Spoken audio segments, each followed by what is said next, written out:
Hello, freak bitches. Do you want to really go down the rabbit I hole? would love No, to. let's do it. All Let's right. do it. So, do you know Thomas Sowell? I know that name. Why do I know Okay. that name? Thomas Sowell is a big, famous conservative. He's at Stanford. He's at the Hoover Institute, I think. Anyway, so, within this, first, just to set all this up, we should set up briefly how does culture work, right? And the way culture works is that it, like genetic evolution, it works based on blind copying. So what ends up happening is that you are in awe of people, right? You look up to people. And so you blindly copy the things they do. And specifically, you start by blindly copying from the outside and then you work in. So the first thing you do is you see someone and you're like, oh, that person's fucking amazing, that rock star, that sports star, whatever. And you start dressing like them, you start walking like them, and all of that sort of stuff.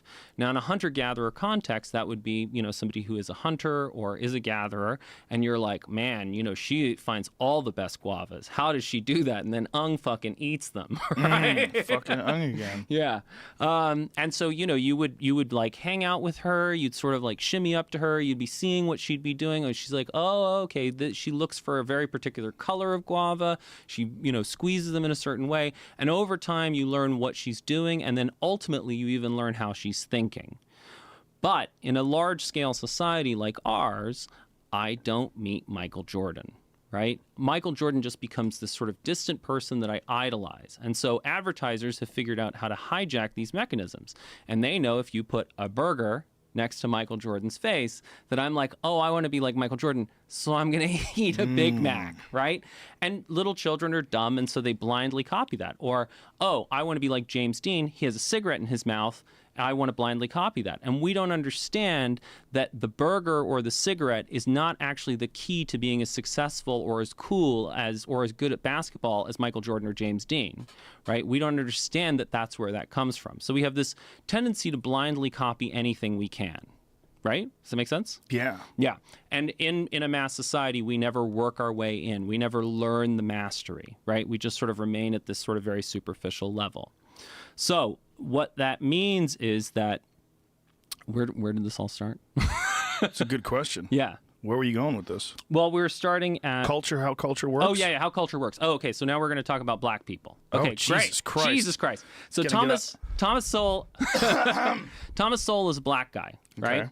And Thomas Sowell has for years and years and years been trying to fight racism. But he's been trying to fight racism by having a conversation about culture.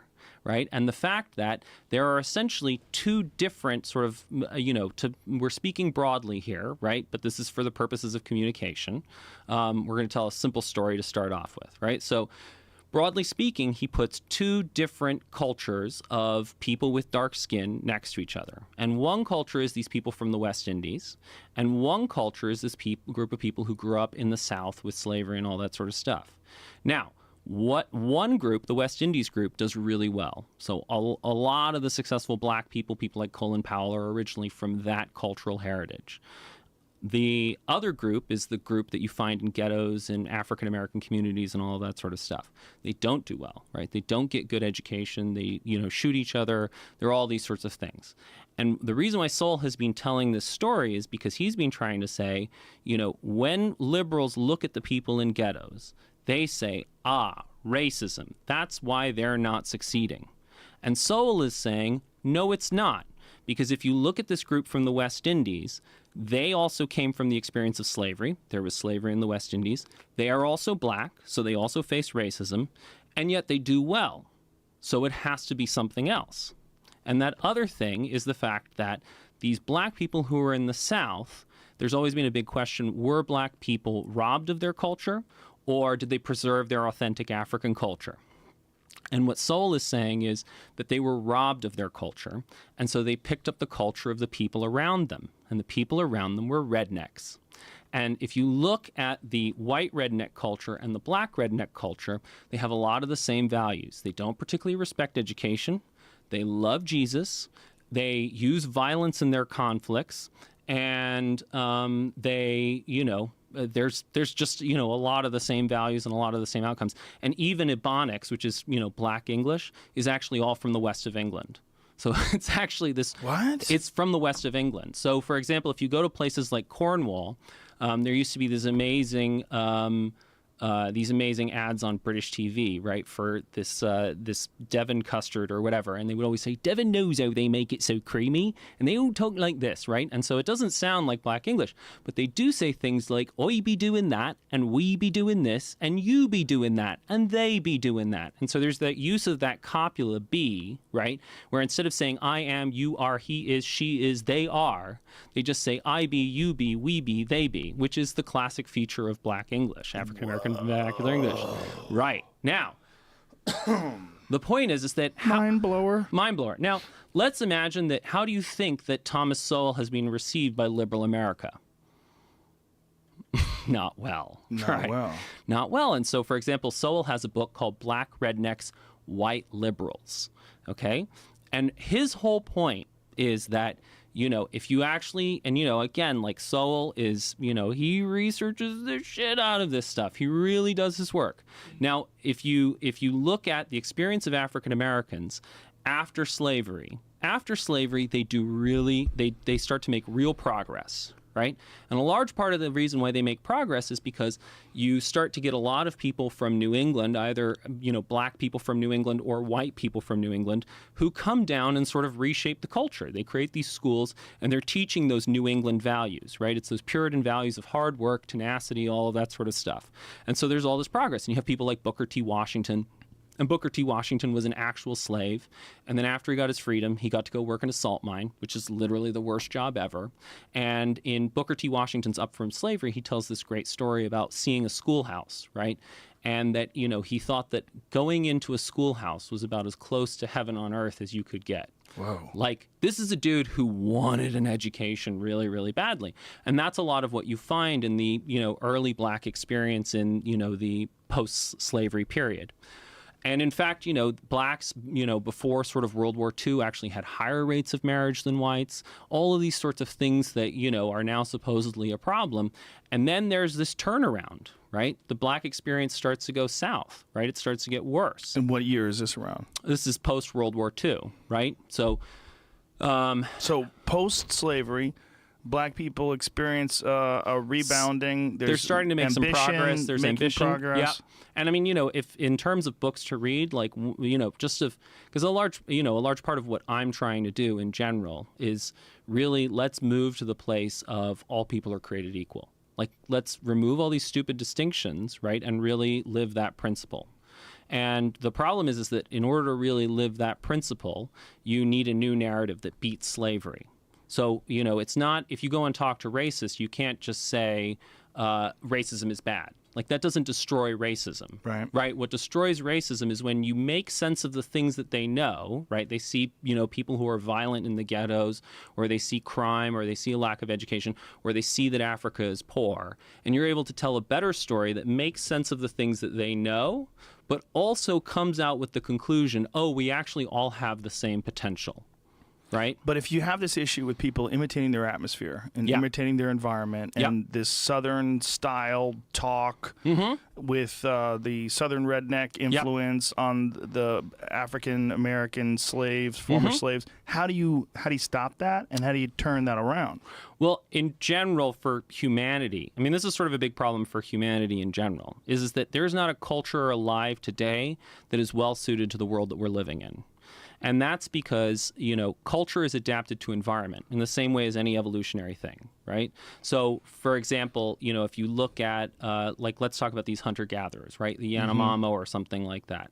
So there's a great story in The Lost City of Z where, Percy Fawcett, who was an explorer, comes across, all these tribes in the Amazon. And one of the examples that the author gives in there is David Gran. He talks about how there's this group of tribesmen in the Amazon, and what they'll do is there's this special leaf, and they go and they squeeze this leaf, right? They crush it up, and this milky substance runs into the water. And then all of a sudden, the fish float up to the surface upside down, right? They've been anesthetized by this whatever substance in the leaf. And this little boy goes into the river, and he plucks out all the fattest fish, and then as the milky cloud dissipates, the other fish swim away, right?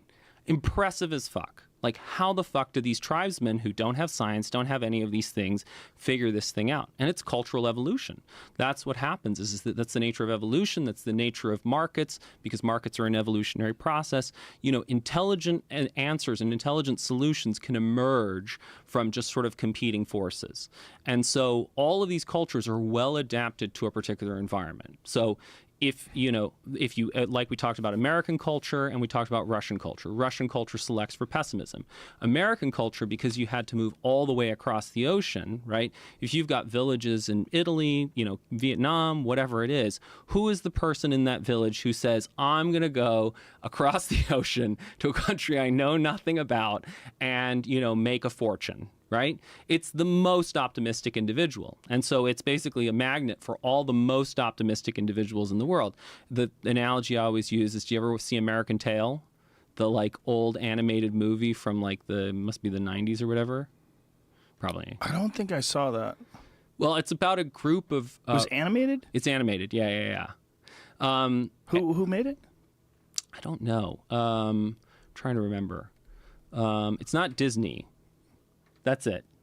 No, I don't think I saw that. Oh, Steven Spielberg. Well, anyway, it's sort of about the immigrant experience more generally, and then specifically sort of about the Russian Jewish experience.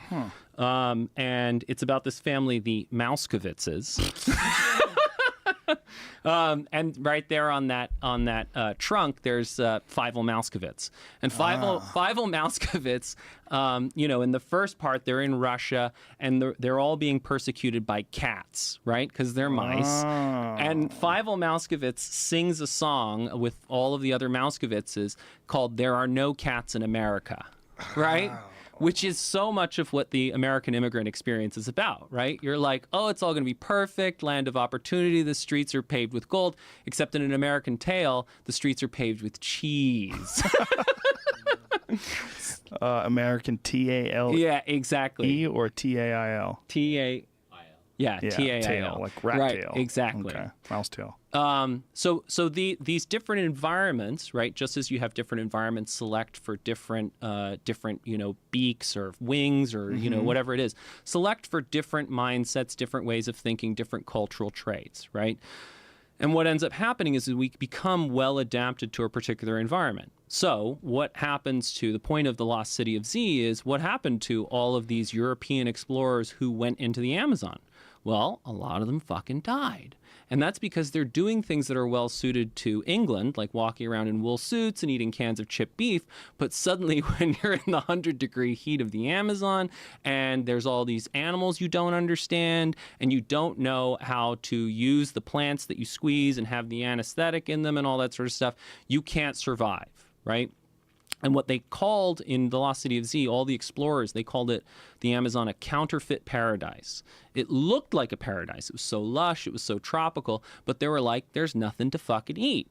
Except clearly there was, because Amazonian people had been living there for tens of thousands of years.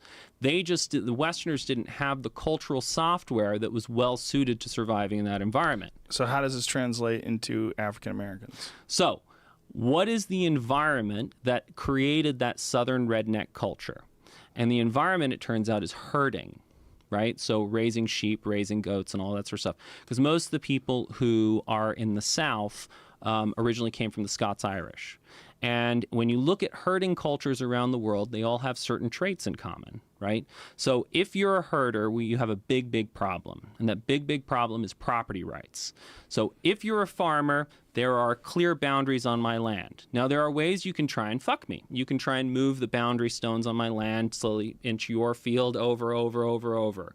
But, what we usually have is we have some sort of government. There's a local town official that we go to, and he is responsible for policing the boundaries. And so towns would do things where, you would essentially all get together and we go walk the boundary stones. And we make sure that none of those boundary stones had moved.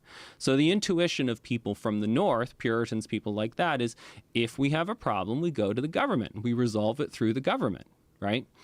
In the environment of herding, you can come over and you can steal my sheep. And you can mix the sheep in with your flock, and I have no way to prove which sheep are my sheep. So we evolve things like branding, right? Where I have a brand, I put it on my sheep and all that sort of stuff. But there's another strategy that is used that evolved before branding, And that earlier strategy is being a crazy motherfucker. You establish a reputation as the kind of guy that you don't fuck with. You come on my land, I kill you. You touch my sheep or my women, I fucking kill you.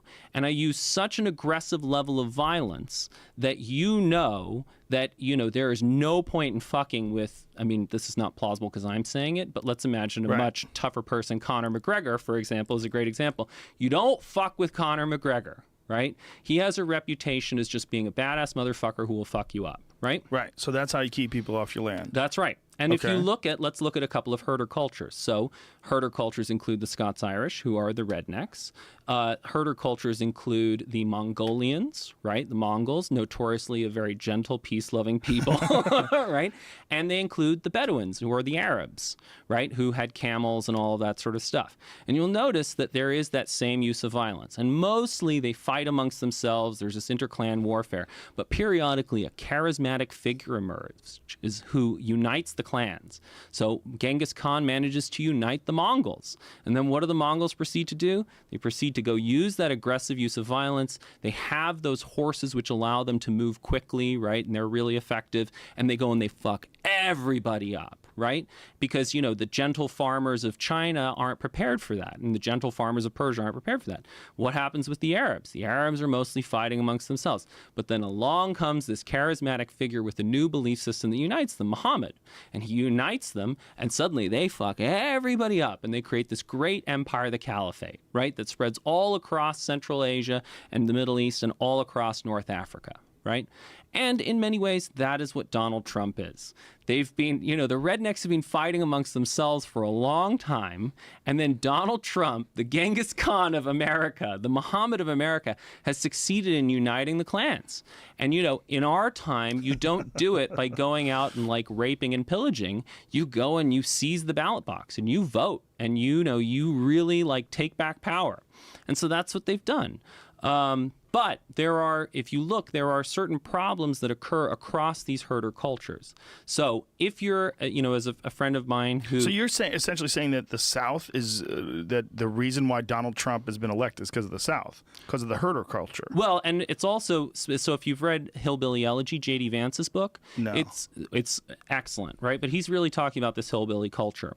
And so it's not just the South, right? So what happened is that it's rednecks. It's rednecks, which is, whatever, or hillbillies, or whatever you want to call them. Simple folk. Well, it's not even simple folk. It's just a particular culture, and they have certain values. And it's also worth clarifying because of the way that I sound and where I come from, and the fact that I went to Harvard. Vitamin.